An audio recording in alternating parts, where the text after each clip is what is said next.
మనం ఉపనిషత్ ప్రవచనం చెప్పుకుంటున్నాం.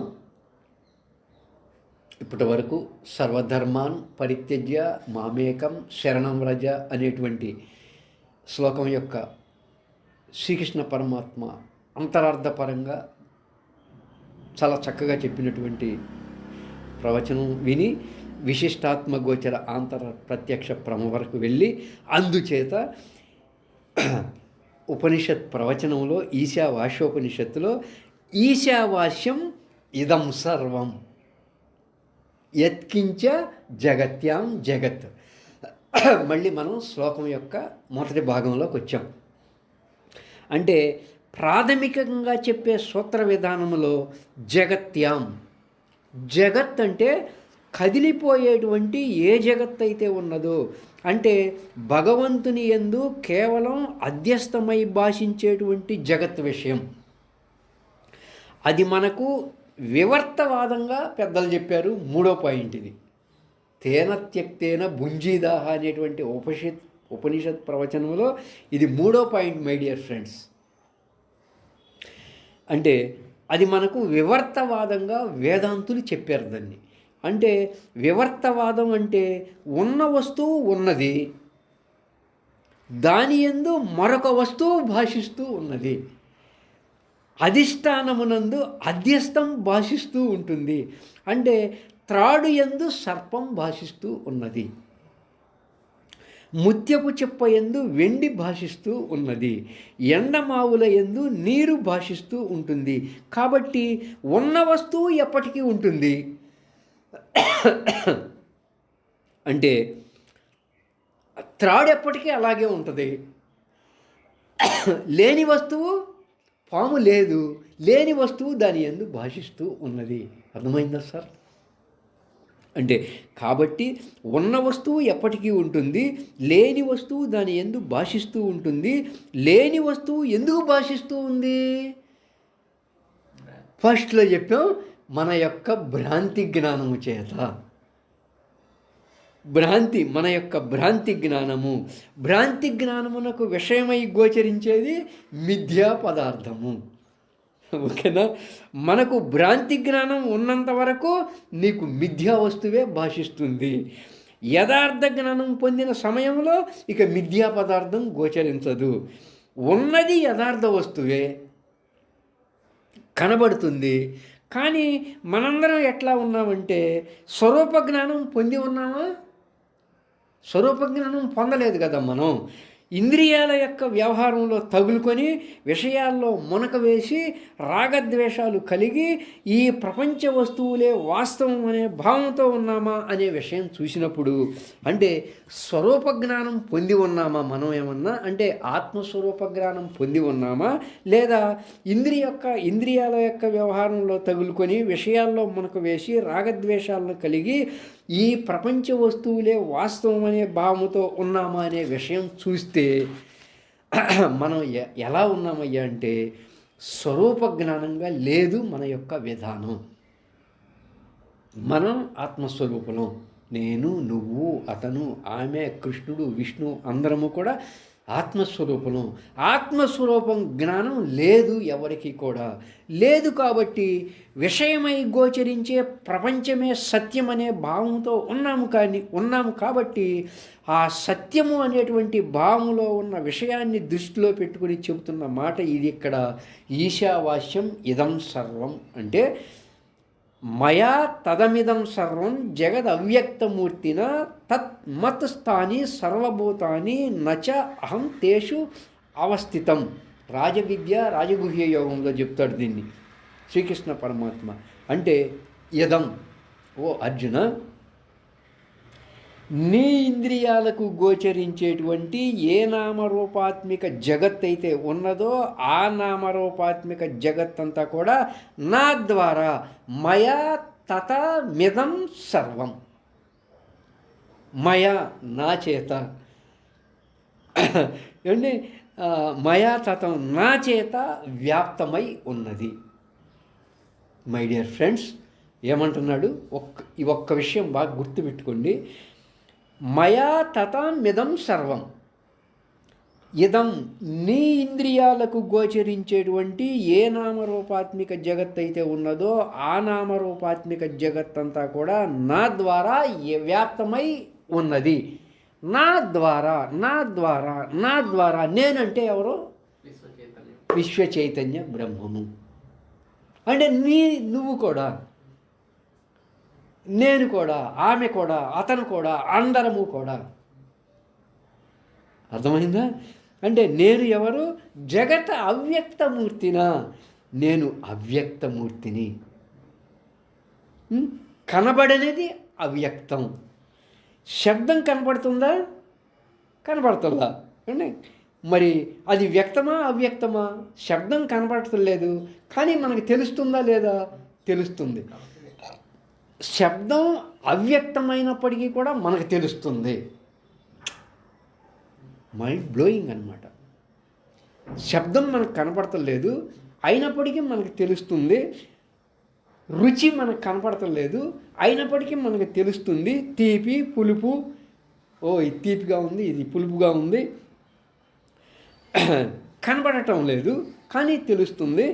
మరి వ్యక్తమా అవ్యక్తమా? అది రుచి కనపడటంలో మనకి కానీ తెలుస్తుంది. అవ్యక్తమైనప్పటికీ కూడా తెలుస్తుంది.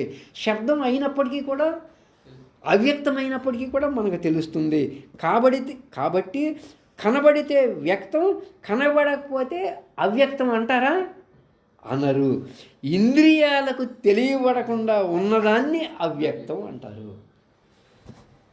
అవ్యక్తమైనప్పటికీ కూడా శబ్దం నా చెవి అనేటువంటి ఇంద్రియానికి తెలుస్తుంది. రుచి అనేది అవ్యక్తమైనప్పటికీ కూడా నా నాలుక అనేటువంటి ఇంద్రియానికి తెలుస్తూ ఉన్నది. ఓకే మై డియర్ ఫ్రెండ్స్, లోకంలో ఒకవేళ నేత్రేంద్రియానికి కనబడకపోయినా కూడా మనం దాన్ని ఏదో ఒక ఇంద్రియానికి విషయంగా గోచరించుకుంటూ ఉన్నాం. కంటికి కనబడకపోయినా కూడా చేత్తో తడిమి ఇది ఫోన్ అని తెలుసుకుంటున్నాం.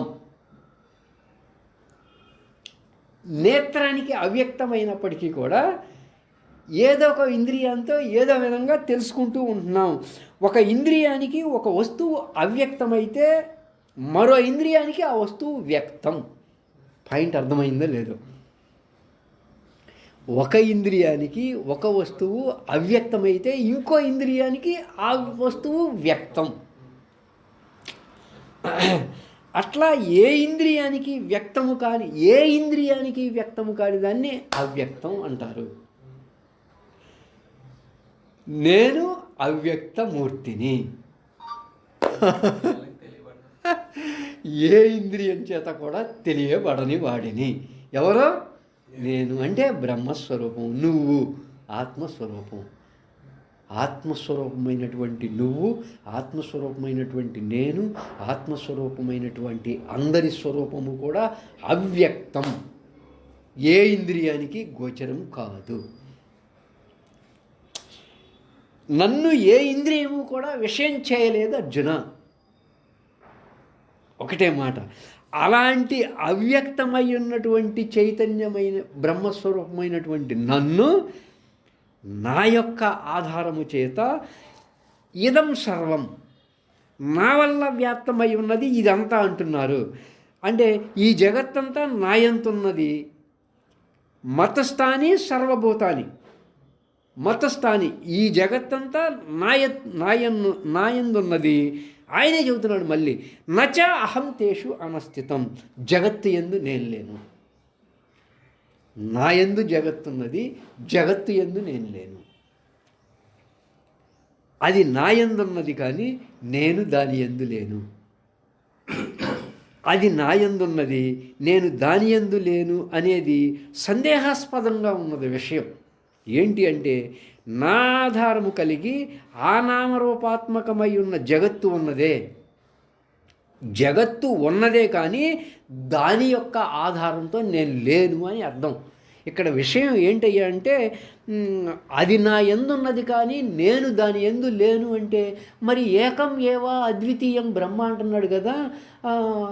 ఫోను నా యందున్నది కానీ ఫోన్ యందు నేను లేను అంటే ఇక్కడ సందేహంగా ఉంటుంది. కాబట్టి అంటే దీని అర్థం ఏంటయ్యా అంటే ఫోను నా ఆధారంతో ఉన్నది కానీ ఫోన్ యొక్క ఆధారంతో నేను లేను అని దీని అర్థం అన్నమాట.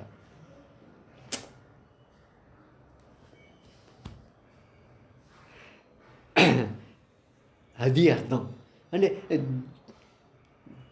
నా ఆధారంతో జగత్తు ఉంది కానీ జగత్తి ఆధారంతో నేను లేను అని దీని ఇక్కడ అంతరార్థం అనమాట.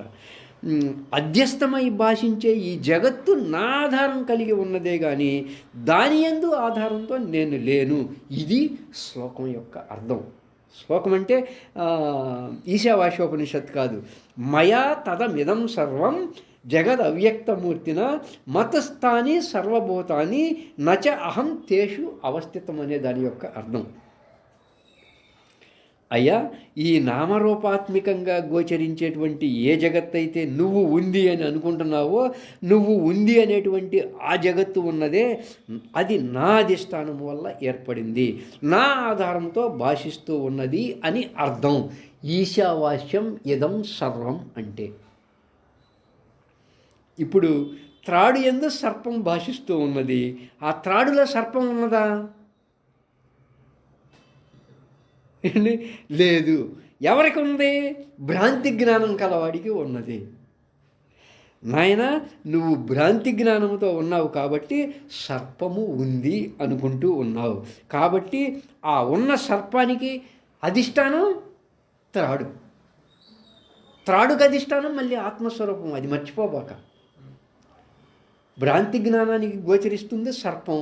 సర్పం యాక్టివల్గా లేదు, కానీ సర్పానికి ఆధారం త్రాడు. త్రాడు లేకపోతే నీకు సర్పం గోచరించదు. అక్కడ త్రాడు యొక్క ఆధారంతో భాషిస్తూ ఉన్నది సర్పం.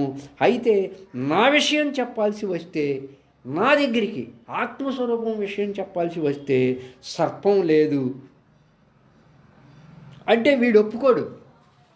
అదేంటండి నాకు కనపడుతుంది కదా అంటాడు. ఎందుకంటే సగం వెలుతురు సగం చీకటి ఉంది కాబట్టి. కాదండి నాకు కనపడుతుంది అంటాడు పాము. కాబట్టి భ్రాంతి జ్ఞానం కలవాడికేమో సర్పం భాషిస్తూ ఉంది, యథార్థ జ్ఞానం కలిగి ఉన్నవాడికేమో అక్కడ తాడు లేదు, పాము లేదు.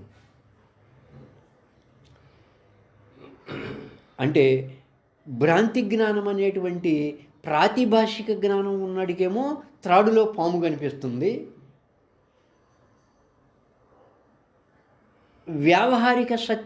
వ్యావహారిక ప్రపంచాన్ని చూస్తూ ఇదే సత్యం అనుకునేవాడికేమో సర్పం కాకుండా త్రాడు భాషిస్తూ ఉన్నది అక్కడ. పారమార్థిక జ్ఞానం కలిగిన వాడికేమో త్రాడు లేదు, పాము లేదు, ఏకం ఏవ అద్వితీయం బ్రహ్మ అనేటువంటి మూడు కనబడుతున్నాయి అక్కడ. యథార్థ జ్ఞానం, సత్య జ్ఞానం ఉన్నవాడికి పాము లేదు, తాడు లేదు. భ్రాంతి జ్ఞానం ఉన్న విషయంలో నా అసతో విద్యతే భావో నా భావో విద్యతే అసతః ఉభయోరపి దృష్టాంతః అనయోహో తత్వదర్శిభిః. అంటే చాలా ఉత్తమమైనటువంటి సాధక దశ కావాలండి ఈ శ్లోకం అర్థం చేసుకోవాలంటే. పరమాత్మ ఎక్కడి నుండి మాట్లాడుతున్నాడు అనేది గమనిస్తే అర్థమవుతుంది. మన స్థాయిలో ఉండి ఆయన మాట్లాడటంలా. ఆయన ఒక ఉత్తమ సాధకుడి దశలో బ్రహ్మస్వరూపం, ఆత్మస్వరూపమైనటువంటి ఆ స్థాయిలో నుంచి శ్రీకృష్ణ పరమాత్మ మాట్లాడుతున్నాడు. మనం మన స్థాయిలో ఉండి దాన్ని అర్థం చేసుకుంటే మనకు దక్కదు అది ఆ అర్థం. మన స్థాయిలోకి వస్తే అట్లాగేనయ్యా విశ్వం ఉందయ్యా, ఆ ఉన్న విశ్వానికి అధిష్టానంగా విశ్వ చైతన్య బ్రహ్మము ఉన్నది, ఉందయ్యా, నువ్వు భ్రాంతి జ్ఞానంలో ఉన్నావు, సర్పం భాషిస్తూ ఉన్నది, సర్పం ఉన్నది, దానికి అధిష్టానముగా మామూలుగా త్రాడు ఉన్నది అనుకుంటాం. కానీ నా భావములో చూసినట్లయితే సర్పం లేదు, త్రాడే ఉన్నది. తత్వదర్శిభిః, సత్యజ్ఞానములో ఉన్నవాని భావన, అదేమో భ్రాంతి జ్ఞానంలో ఉన్నటువంటి భావన. ఇప్పుడు చెప్పండి, నువ్వు భ్రాంతి జ్ఞానంలో ఉన్నావా, యథార్థ జ్ఞానంలో ఉన్నావా? త్రాడును చూసి పాము అనుకుంటున్నావా, పాముకు ఆధారం త్రాడే అనుకుంటున్నావా అని మనల్ని ప్రశ్నిస్తున్నాడు. భ్రాంతి జ్ఞానములో ఉన్నంత వరకు నీకు సర్పమే ఉంటుంది. అంటే భ్రాంతి జ్ఞానములో ఉన్నంత వరకు నువ్వు నేను నల్లగా ఉన్నా, పొట్టిగా ఉన్నా, పొడుగ్గా ఉన్నా, నేను ఆ పని చేస్తున్నా, ఈ పని చేస్తున్నా అనేటువంటి ఇంద్రియ దేహధర్మాలు ఏవైతే ఉన్నాయో అవి నీ మీద వేసుకుని చెప్తూ ఉంటావు. అది భ్రాంతి జ్ఞానం. త్రాడుపై సర్పమే వాస్తవం అనేటువంటి వ్యవహారంలో ఉంటావు. ముత్యపు చెప్పలో భాషించే వెండే సత్యము అనేటువంటి భావంలో ఉంటావు. ఎప్పుడు భ్రాంతి జ్ఞాన విషయములో, యథార్థ జ్ఞాన విషయములో బ్రహ్మ పదార్థం తత్వదర్శిభిః.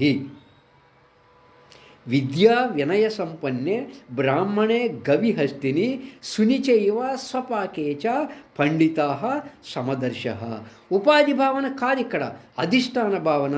విద్యా వినయ సంపన్నుడైనటువంటి బ్రాహ్మణుని యందు, గోవు యందు, ఏనుగు యందు, కుక్క యందు, కుక్క మాంసమును వండుకొని తినివాని యందు కూడా పండితుడు సమబుద్ధి కలిగి ఉంటాడు. అంటే అన్నిటి యందు ఆత్మస్వరూపాన్ని చూస్తున్నాడు, ఏకత్వాన్ని చూస్తున్నాడు, విభజన లేదు అని అర్థం.